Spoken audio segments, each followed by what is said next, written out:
Terceiro bloco do Antenados na Geral, eu vou falar sobre sacrifício de animal, crente. Olha, não que a gente seja a favor disso, eu acho que a fé cristã reprova muitas situações, mas a gente levanta muito a bandeira da liberdade religiosa. De vez em quando a gente, estão perseguindo os evangélicos, os cristãos, tudo. Se eu me posicionar na ótica de alguém que levanta a bandeira da liberdade religiosa, eu seria contra leis governamentais que venham extinguir, vamos dizer assim, a possibilidade de pessoas que adoram a deuses e outras religiões através de sacrifícios de animais. No Brasil já tem uma briga agora jurídica quanto a isso, porque não pode mais. No Brasil você não pode pegar uma galinha, comprar ali e matar ela com requintes de crueldade, sei lá qual a nomenclatura que dão, para fazer um sacrifício de animal. Embora se faz isso, não se tem muito fiscalização. Mas existem leis contrárias que estão dificultando e os outros falam, olha, mas é liberdade religiosa, a gente já adorava assim há muito tempo, a gente já tinha essa prática muito tempo antes de qualquer lei de direitos dos animais. Pastores, que opinião vocês teriam? Não como pastores evangélicos, mas como pessoas que entendem que é necessário ter liberdade religiosa. 5 segundos, como pastor, adorei. Mas eu não vou falar como pastor, tenho que falar como jurista. Porque é uma questão jurídica aqui, não é uma questão. Eu não quero abordar a legalidade espiritual de fé disso. Quero, exatamente, da liberdade religiosa jurídica do caso. Mais uma vez, a gente tem que frisar, o Estado é laico. Então, da mesma sorte que há uma discussão muito grande com relação ao uso ou não de símbolos religiosos nas instituições públicas, por esse entendimento que o Estado é laico, isto é, o Estado não tem uma religião oficial. Só a título de história, o que começou a estragar o cristianismo de verdade foi quando Constantino, em 323, veio a tornar a religião cristã como a religião oficial de Roma. Aí é que o negócio começou a degringolar. Tem gente que acha, André, que o fato do Brasil ser um Estado laico é algo ruim. Eu, por um lado, acho que não é. Não é ruim. E fazer diferenciação de Estado laico e Estado ateu. Sim. Tirar tudo de tudo, não pode ter nada, isso é Estado ateu. Sim. Estado laico é todo mundo tem liberdade de fazer Porque o que se vocês forem grande parte desses países não democráticos, né, são países que não são laicos, e aí a gente vê as atrocidades que acontecem lá fora por causa dessa questão da religião. Pois bem, qual é a posição jurídica com relação a isso? A liberdade religiosa é um direito sagrado, já consagrado na Constituição, no artigo 5º. Liberdade de credo, liberdade de crença. De culto. E de culto. Isso é uma cláusula pétrea. Isto é, uma cláusula constitucional que não pode ser alterada, a não ser que venha a ser promulgada uma nova Constituição, já que essa tem 27 anos. Então, é um direito adquirido do Brasil. Logo, qualquer legislação que vier a ser promulgada é uma legislação que, na escala de prioridades, é uma legislação inferior. Na pirâmide de Kelsen, é inferior à Constituição da República. Se é inferior à Constituição da República, logo ela não deve prevalecer quando entra em atrito questões como essas. Então, no meu entender como jurista, se eu fosse um juiz e tivesse que julgar esse tipo de situação, eu permitiria, porque foi até comentado no intervalo, da mesma sorte que o abatimento de animais é feito com algumas regras que deveriam ser revistas ou aperfeiçoadas, esse tipo de atitude da parte das religiões afrodescendentes poderia ser feito algum tipo também de adequação, normatização, mas não a proibição, porque aí você fere a Constituição. Pastores. Claro que aí uma pessoa vai levantar no debate, eu já vi isso em debate na internet. Então, e se for uma religião querer também fazer sacrifício de crianças? Calma aí. Aí a gente entra em outras causas pétreas. A gente tá direito à vida? Direito à vida, né? Então vamos equiparar. Não vamos botar uma galinha, um boi de igualdade com a vida humana. Eu acho que é totalmente diferente por conta disso. Mas, professor, como é que vocês entendem? Porque, às vezes, é um paradoxo até para líderes evangélicos que são contrários a esse tipo de prática. Acho que é pecado, é errado, é demoníaco, mas, ao mesmo tempo, eles são uma religião e merecem ser respeitados. Eu, particularmente, vou falar, não como pastor, mas pelo lado bíblico. Pelo lado bíblico, né? A Bíblia, ela mostra que foi inicialmente Deus, aquele que pede o sacrifício de animais,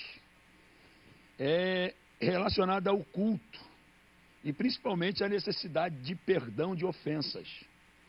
Então, se ofendia a Deus com um pecado, se pegava o animal adequado para se Tinha uma oferecer. normatização também, Isso aí. né? Adequado, não é qualquer Adequado, animal. o animal tinha que ser Tinha uma sem maneira, defeito, o exatamente. animal tinha que ser puro, o animal não podia, enfim, ter manchas. Então tinha todo um padrão para ser oferecido a Deus. Tanto que Davi tomava conta das ovelhas malhadas. Isso era uma forma dos pais e os parentes até humilhá-lo, porque as ovelhas malhadas Deus rejeitava. E é como se eles quisessem dizer, então nem do que Deus é digno de receber você deve tomar conta. Porque Deus exigia um animal adequado para a ofensa do ofensor. Agora, uma vez Cristo tendo morrido na cruz, foi banido por Deus e excluído completamente a necessidade de animais serem mortos, de animais serem sacrificados em função de agradar a Deus. Porque o maior sacrifício foi feito na cruz do Calvário. Então, dentro de uma ótica bíblica e teológica, a Bíblia condena e reprova qualquer ação desse naipe. Qualquer animal que venha a ser sacrificado, é a Bíblia que hoje condena. Então, por um lado, pelo lado bíblico da questão, Deus condena e abomina, porque Cristo morreu e ele foi o sacrifício vigário na cruz do Calvário e único para produzir a salvação e o acesso do homem a Deus. Então, quer ter acesso a Deus? Então, Cristo é o caminho. Agora, por que é que se sacrifica? Por que é que se mata os animais? Por que é que se faz oferendas? E para quem é feitas essas oferendas? Então, a Bíblia, pelo lado bíblico, ela condena completamente. Eu falo, né, como cidadão, no caso, né? Já que foi um representante Jurista, jurídico, um pastor, agora outro cidadão. representante da igreja, né? Mas Então, todos eu sabem vou aqui porque um representar. jurista, um advogado não é cidadão brasileiro? Não, não. As classes, né? Um As pastor classes também não é? jurídicas, E um pastor que é advogado? Esse não é mesmo não é cidadão, mole né, não, pastor? né? Então, como cidadão, eu acho que, né, eu não entendo tanto de lei, entendo de Bíblia, graças a Deus, né? Mas, como cidadão comum, eu acho que o sacrifício de animais depende, aí entra a liberdade de culto. A própria liberdade de culto também depende de onde se faz culto. Porque nós temos liberdade de culto, mas hoje não pode fazer culto no trem. Né? Porque outras pessoas têm os seus direitos, você não pode tirar o direito dos outros. Não pode tirar o direito dos outros. Então, desde o momento, se eles entendem, né, na religião deles, que tem que ser feito sacrifício, tem que ser também feito num local, né, adequado para eles fazerem tais práticas. O que eu não aceito como cidadão aí... Na frente da minha casa tem um negócio... Na frente da minha casa, no dia desse nós chegamos lá na igreja, tinha um despacho, né?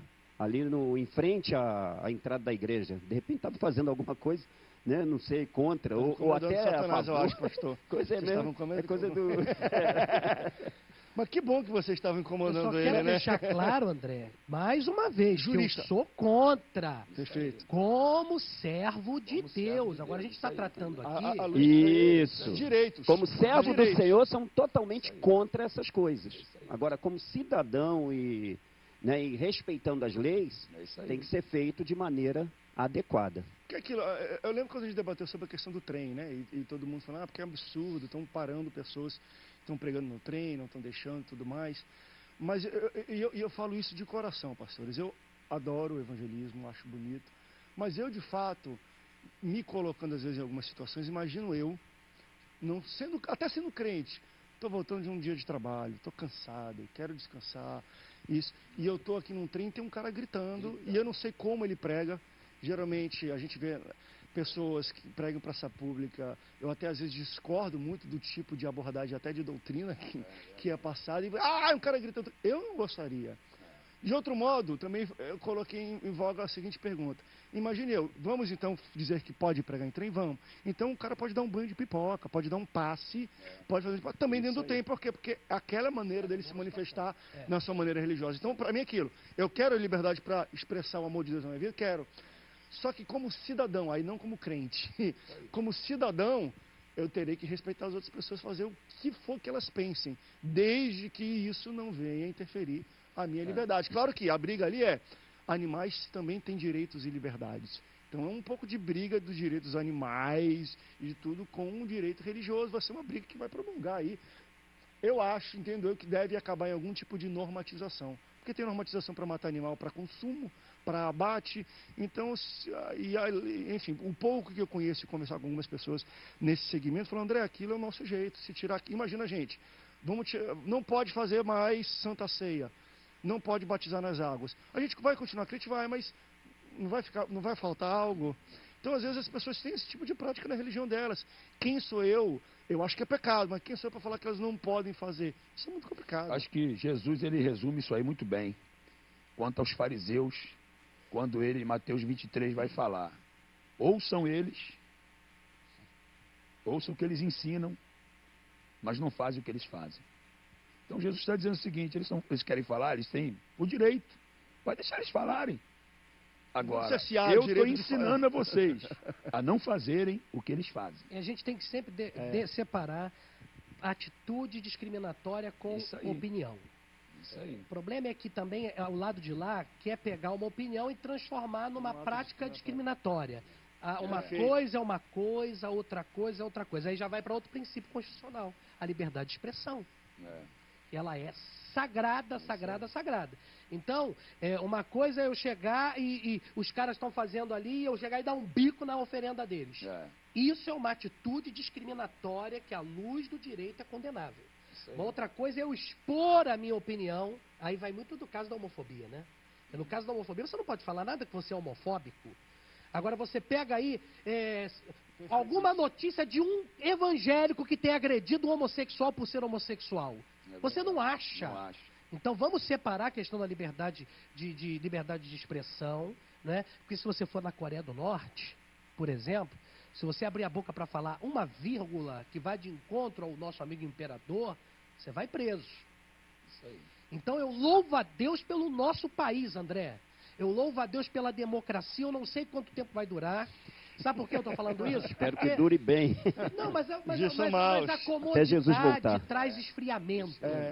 E eu tenho dito por aí que vai acontecer de surgir uma perseguição no Brasil.